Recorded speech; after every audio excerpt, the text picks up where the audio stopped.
Udham Singh Nagar police ने 32 नेपालियों को कराया आजाद।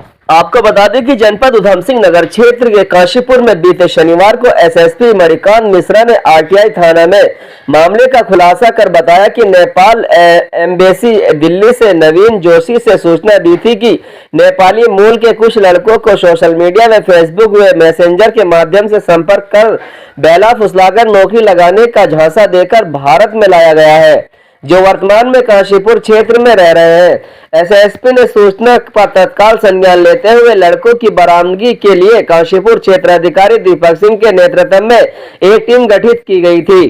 टीम ने नेपाल एम्बेसी से आए नवीन जोशी के साथ काशीपुर स्थित ओम विहार कॉलोनी निवासी महाराज सिंह उर्फ पप्पू पुत्र प्रताप सिंह के घर पर दबिश दी, जहां मकान में नेपाली मूल के कुल 32 युवक मौजूद मिले, जिसमें से 3 लड़के नाबालिग थे। पूछताछ में लड़कों ने बताया कि उनको वीरेंद्र शाही पुत्र छत्रशाही निवासी वार्ड नंबर 1 ग्राम विकास समिति कपलेकी नेपाल द्वारा बहला फुसलाकर नौकरी का झांसा देकर यहां लाया गया था। यहां लाकर जबरदस्ती lead vision India private limited company के प्रोडक्ट बेचने के लिए कहा जाता है। बताया कि उनको जबरदस्ती यहां पर रखा गया है। एसएसपी ने बताया कि मामले में वीरेंद्र शाही के साथ सचिन कुमार पुत्र शैलेंद्र निवासी गाजीपुर उत्तर प्रदेश तथा मनीष तिवारी निवासी रुद्रपुर के नाम सामने आए हैं, जिनके द्वारा उनका मानसिक व शारीरिक रूप से शोषण किया जाता था। पुलिस ने तीनों आरोपियों को गिरफ्तार कर गहनता से पूछताछ करने के बाद न्यायालय में पेश किया गया है।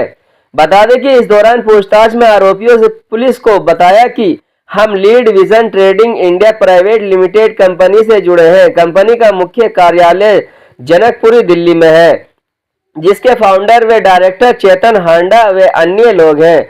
उन्होंने कहा वह लोग कंपनी में लोगों को जोड़ने के लिए उनको नौकरी का झांसा देकर आप अपने पास बुलाते हैं, फिर उनको बहला फुसलाकर और फिर भाव में लाकर उनसे पैसे लेते हैं और पैसों को कंपनी के अकाउंट में डालते हैं। बताया कि इस सब की ट्रेडिंग डायरेक्टर चेतन हांडा ने उन्हें दी है।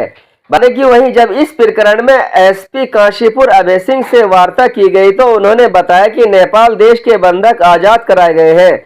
32 नेपाली मूल के लड़कों की कर्मचारी सदस्य एजेंट आदि के रूप में कंपनी का रजिस्ट्रेशन आदि मांगने पर आरोपित कोई भी दस्तावेज नहीं दिखा पाए और प्रकाश में आए lead vision trading India private limited company के फाउंडर डायरेक्टर चेतन हांडा व अन्य के विरुद्ध भी तथ्यों के आधार पर कार्रवाई अमल में लाई जाएगी। उधमसिंह नगर की सभी ताजा खबरें देखने के लिए चैनल को सब्सक्राइब करें और वीडियो को शेयर करें।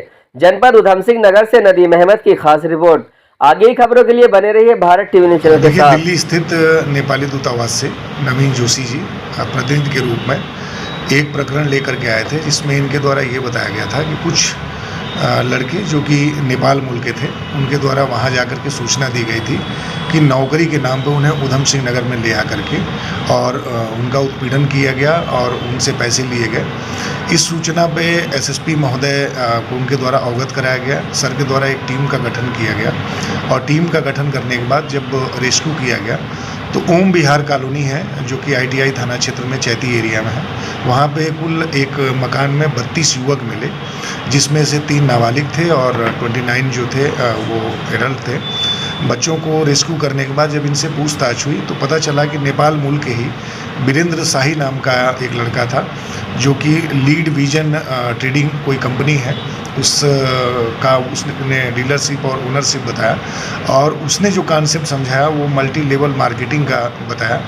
तो उसी क्रम में जो वीरेंद्र शाही था उसके द्वारा इन लड़कों को सोशल मीडिया, व्हाट्सएप और मैसेंजर के माध्यम से प्रलोभन देकर अच्छी सैलरी का, अच्छे जीवन का, और इन बच्चों को बुलाया जाता था। यहाँ पे बुला करके इनसे 10,000 से लेकर के 35,000 तक लिए जाते थे और इनको ये कहा जाता था कि आपको यहाँ कुछ काम नहीं करना, केवल 8 घंटे का काम है और ये जो कंपनी के प्रोडक्ट हैं ये हाथों हाथ बिक जाते हैं, आपको इसको बेचना है। ये किसी बच्चे को इसमें 6 महीने से, किसी को 3 महीने से, कुछ बच्चे हाल में आए थे, लेकिन इनको कोई काम नहीं दिया गया था। जब भी इनके द्वारा सवाल किया जाता था कि आपने हमसे पैसे भी ले लिए और आपने जो हमें बताया था वो चीज़ें हमें हो नहीं रही हैं, आप हमें प्रोडक्ट भी नहीं प्रोवाइड करा रहे हैं, तो इनके द्वारा उनसे मारपीट की जा रही थी। तो संपूर्ण चीज़ों को वेरीफाई करने के बाद जब इनसे रिकॉर्ड और इनके डॉक्यूमेंट तलब किए गए तो ये कुछ भी दिखा नहीं पाए। इस पर हमारे द्वारा एक अभियोग पंजीकृत किया गया। इसमें कुल 3 लोगों को गिरफ्तार किया गया, वीरेंद्र शाही के साथ सौरभ और एक और लड़के को, और इनको माननीय न्यायालय के समक्ष पेश किया गया। अभी ये जेल में है। अभी हमारी इसमें एक टीम की भांति इसमें इन्वेस्टिगेशन चल रही है। इसके अलावा भी और जो मास्टरमाइंड होंगे, जो दोषी होंगे, उनके विरुद्ध भी हमारे द्वारा कार्रवाई की जाएगी। साथ ही जिन बच्चों को रेस्क्यू कराया गया था, चूँकि ये नवीन जोशी जी आए थे, इनकी सुपुर्दगी की गई थी और ये बच्चे इनके साथ सकुशल वापस कर रहे हैं। सर, ये कितने लोग थे, मतलब कितने लोग इस प्रकरण में शामिल थे और ये कितने दिनों से इनको बंद कर रखा था? देखिए, जैसा कि मैंने पूर्व में भी बताया कि पिछले 6 माह से कुछ बच्चे ऐसे भी थे कि जो 6 माह से थे, कुछ बच्चे ऐसे भी थे कि जो आए थे इससे पूर्व और वो चले गए थे। ये किसी को ले आकर के यहाँ पे और लगातार नहीं रख रहे थे। इनका जो मोडस ऑपरेंडाई था वो ये था कि सबसे पहले सोशल मीडिया के माध्यम से अपने जो बच्चे बुलाए उनके फिर परिचितों को बुलाना, फिर जो बच्चे आ गए फिर उनके परिचितों को बुलाना और उनको प्रलोभन देना कि आपको यहाँ पे 26 से 27 हज़ार रुपये की सैलरी मिलेगी, 8 घंटे काम करना होगा, कंपनी के प्रोडक्ट हाथों हाथ बिक जाते हैं और पैकिंग और केवल सेलिंग का काम है। इसमें ये बच्चे आ जाते थे। आने के बाद फिर इन बच्चों से कहा जाता था कि रजिस्ट्रेशन और जो कंपनी के प्रोडक्ट हैं उनको लेने के लिए आप अपने परिवार से पैसे मंगाइए।